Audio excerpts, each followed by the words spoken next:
There's a lot of GPs who are not open to these lifestyles, and they say this low carb is inflammatory.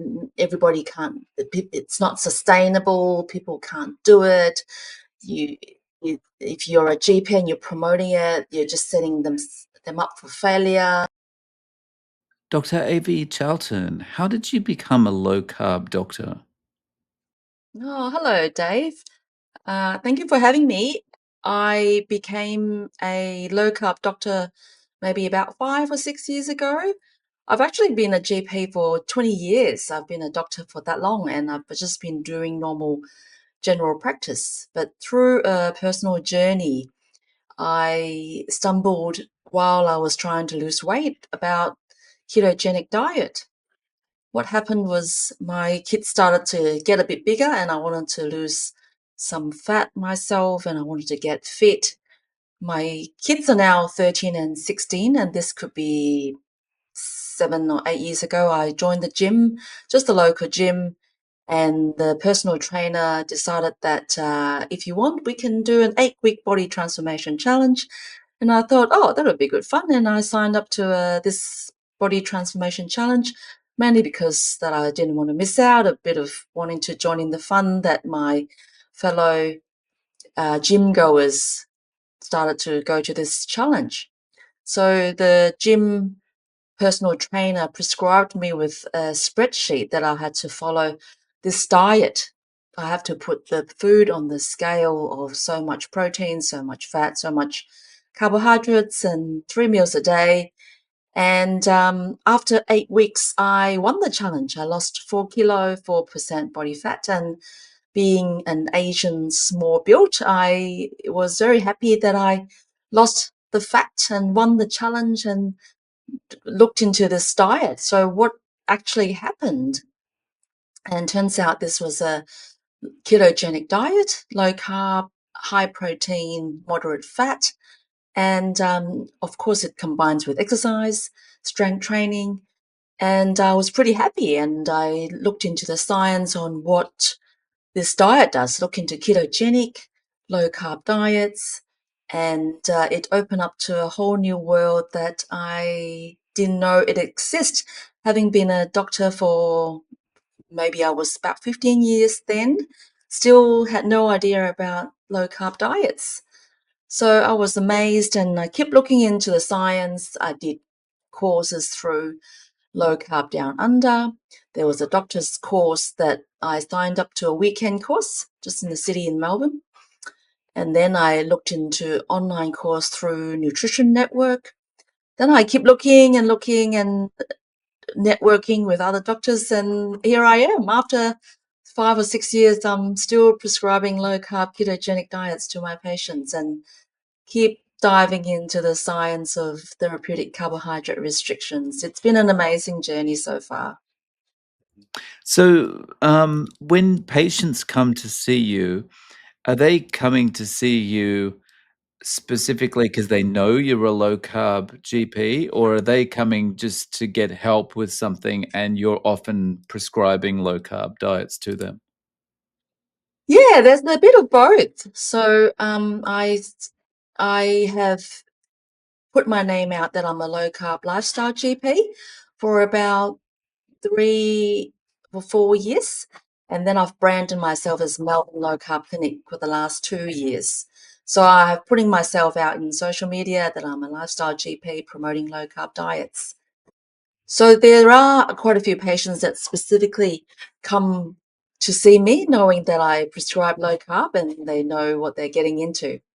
But then I still see normal patients in the normal general practice clinic, and quite a lot of them have no idea about what low carb is. They don't know why they're so tired, they can't lose weight, they're calorie counting, and they've got no idea, or they want Ozempic or Wegovy.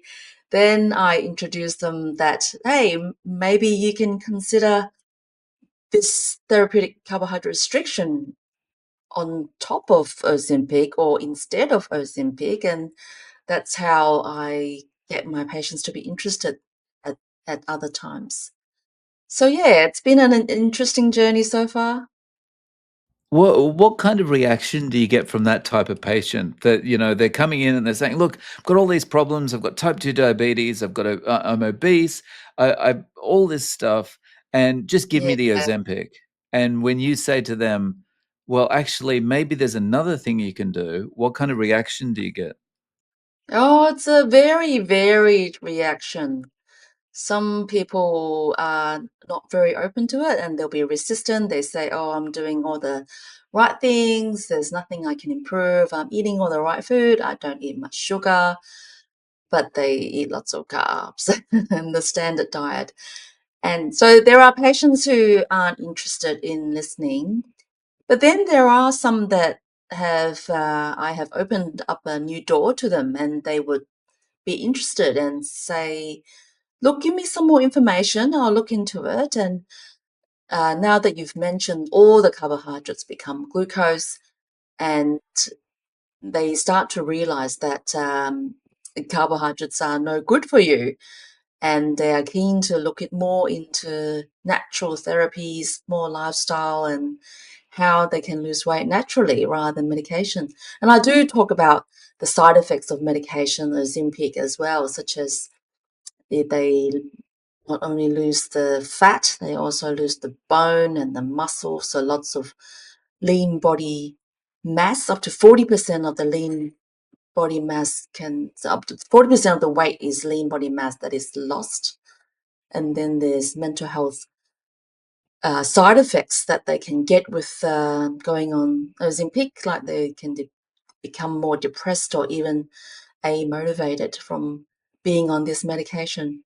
So, having said those side effects with the medication, sometimes they're more interested in looking into lifestyle and how eating better can improve their health, treating their root cause rather than just helping them lose a few kilo of fat and bone and muscle. Yeah, do you find that one of the key things for getting people interested in eating a low carb lifestyle is to make them understand that, as you said before, like, basically all the carbs eventually become sugar anyway? Because most people are Yes. like, "Well, I don't eat much sugar," but they don't Mm. realize that loaf of bread they're consuming is basically sugar. Yeah, yeah, absolutely. It's very important to help them understand. So, yeah, I tell them all the carbohydrates become glucose. And sometimes they wonder, what's carbohydrates? And then you've got to tell them it's all the usual white things, the bread, potato, pasta, biscuits, cakes, soft drinks. And it causes this hormone called insulin to rise. Our body can only hold 1 teaspoon of glucose at a time, which is only 4 gram. And the bread has, I can't tell you off the top of my head, maybe 5 or 10 teaspoons of sugar in one slice of bread. And the soft drinks has 15 teaspoons of sugar in one soft drink. And if you keep eating and snacking nonstop, then you will spike your insulin nonstop. If you work your insulin too hard, then your insulin doesn't want to work. So, opening my patients up to this concept of glucose and our body can't hold so much glucose and spiking insulin and storing the fat in the belly. The insulin also is highly inflammatory and increases the risk of so many chronic conditions, for example, diabetes and Alzheimer's disease, mental health conditions, and even cancer. It's opening a big can of worms. So yeah, some people do understand it, and it's been great getting them to understand. Mm. So what is it like in Melbourne these days when you talk about a low carb, keto, carnivore style diet? What kind of reaction do you get from people? Because I remember my first time I ever tried a low carb diet when I lived in Melbourne 20 something years ago. It was so demonized in the Yeah, media by everyone. So, like, how are things these days? uh, I'm probably a bit biased because I've labeled myself low carb lifestyle GP for a few years now. So most of my friends actually are quite used to me staying away from dessert and not eating bread and stuff. But so all my friends know. But if I meet new people, uh, for example, I go out with my kids' basketball team, they go out for dinner and they don't really know me. Then I just say I don't eat much carbs. Quite often I get a weird reaction and they try to justify themselves that, oh, I need it for this. I can't go very low carb. It makes me feel like they want to justify themselves and explain to me why they have to eat the carbs. So it's a funny reaction, but I'm not there to judge them, especially in a social setting. Yeah, it's a strange reaction. It's almost like a guilty reaction. Like, and it's why? What are you guilty about? Like, I'm just telling you, this is the way I eat. Exactly. I don't really care what you eat. Mm, And it's a social setting. I don't want to preach this to them. mm. So, you mentioned done, you've been to Low Carb Down Under. You've done some work with them. Um, Mhm. it's great that that resource exists both in Australia and the videos they put out on the internet. Um, Yeah. what about like just regular peers in that you run into, like normal GPs? What kind of is there any reaction? Like, well, you're a low carb GP, you're a lifestyle GP. Is there any kind of, I don't know, barrier or like? Yeah, in the clinic, all the doctors know that I'm promoting low carb lifestyle. So the doctors in my own clinic, they're quite used to it, and they sometimes would refer patients to me if those people are keen to do low carb. But sometimes in social media, there's a group called GP Down Under. So it's a very, very big group of GPs on Facebook who gives a lot of opinions, and I get a bit of pushback on suggesting low carb on intermittent fasting.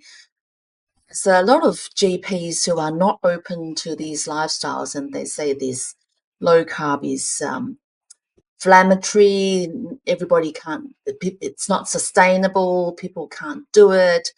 You, if you're a GP and you're promoting it, you're just setting them up for failure, and you're promoting eating disorders, and people can't fast. So I get a lot of pushbacks. So whenever I push some whenever I write some comments on Facebook on the this GP Down Under group, I have to embrace myself that I will get some GP pushbacks. But very interesting comments. So, I mean, that kind of reminds me of what happens on Twitter between like regular cardiologists and maybe cardiologists that are more aligned with low carb or carnivore. It's almost like this. It feels to me it's a little bit like a ends up being like a little bit like a playground fight by the traditional doctors getting really irritated because it's like, but I spent a lot of money on my education. Who are you to Yes. tell me that the way that I've been telling people to eat for the last 20 years is wrong? Yeah, yeah, absolutely. It is going very much against what we've been taught as a doctor. And I'm sure the cardiologists will think they are all right, and they think that whatever they've been taught has got its place. And they're not open to learning about LDL subfractions. Some of my patients have I've organized LDL subfractions, which are a special test, which I get a special laboratory to do the subfractions to calculate what the different types of LDL numbers do. And then they brought it to their cardiologist, and the cardiologist not interested.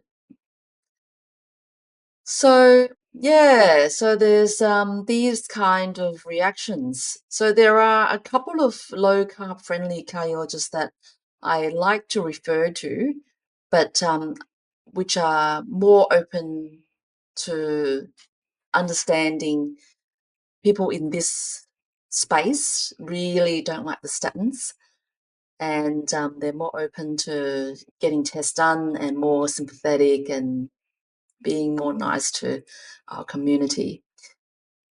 So yeah, I see a lot of low carb people, ketogenic people, and carnivore people from the community that has cholesterol, inverted commas, problem. So so a lot of these communities have concerns about how the mainstream doctors deal with the cholesterol.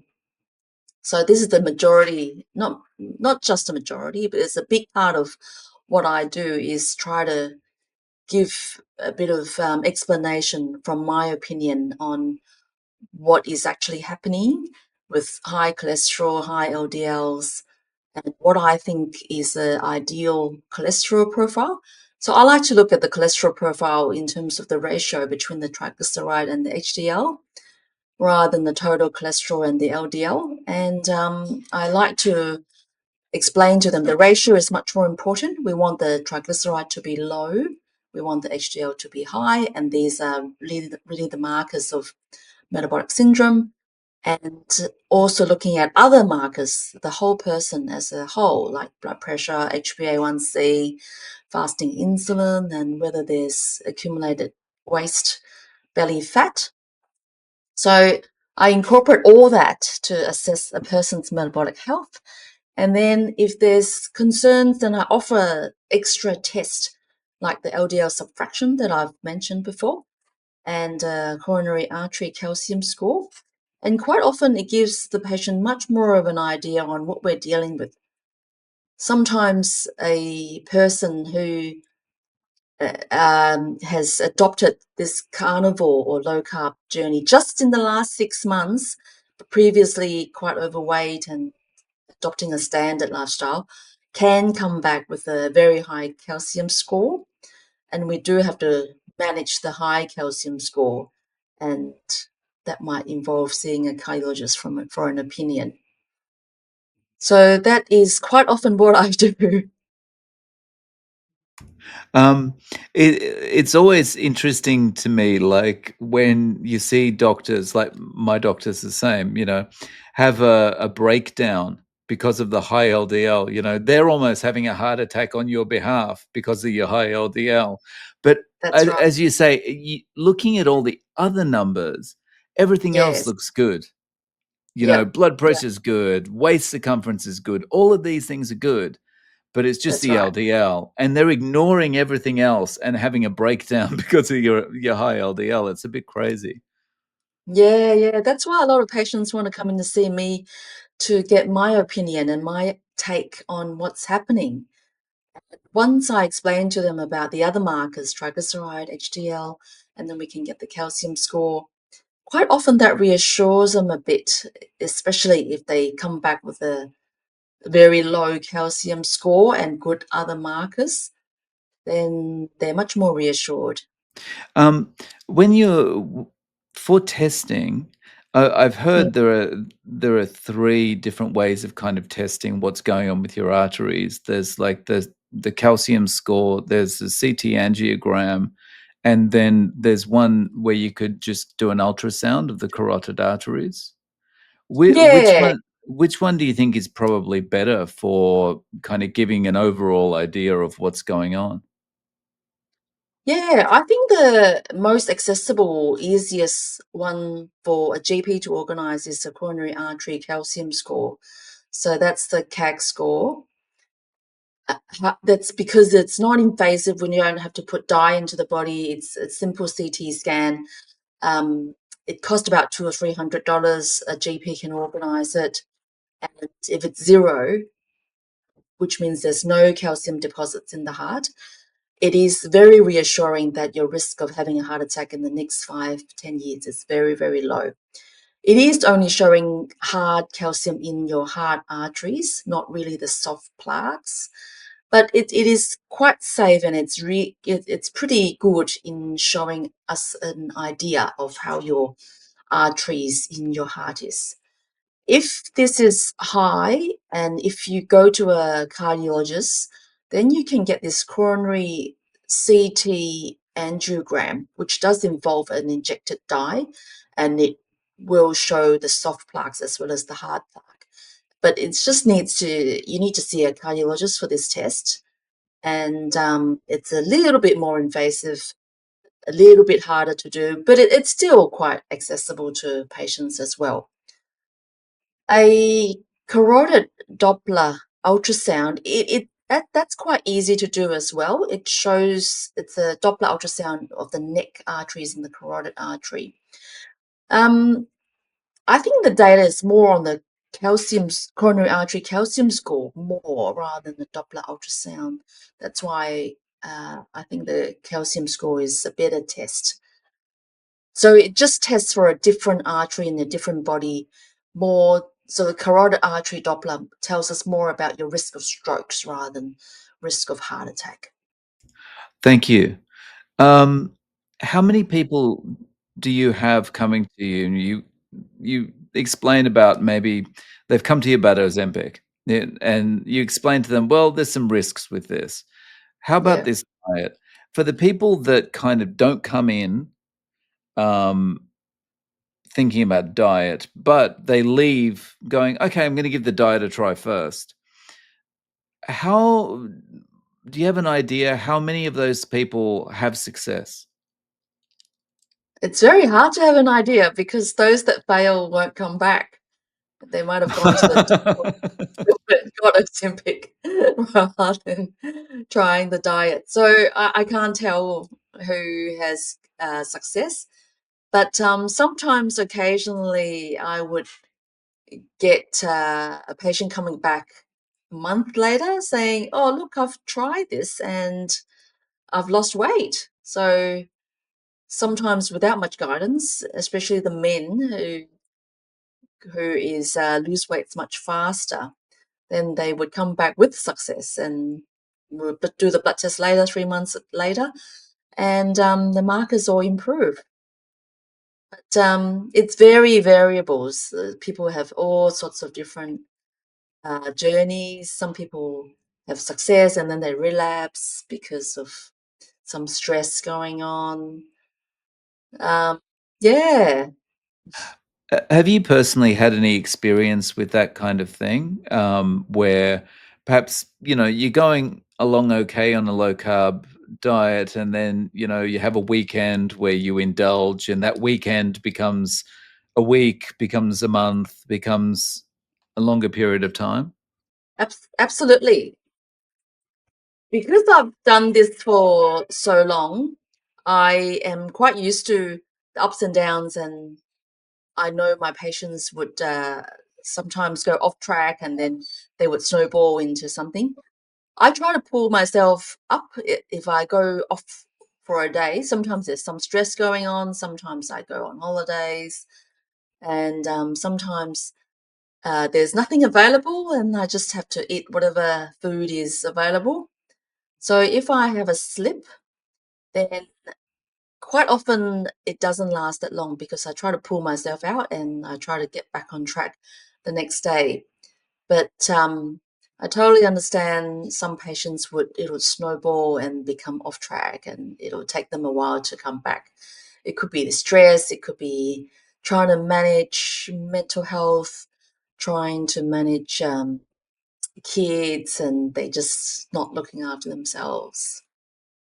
For those situations, if a patient has gone off track and the kind of feel like, "I'm never gonna get back onto doing low carb," would you have any advice for them about kind of the best way to get back on? Yeah, there's all sorts of way to try and get back on. Some people just need more guidance.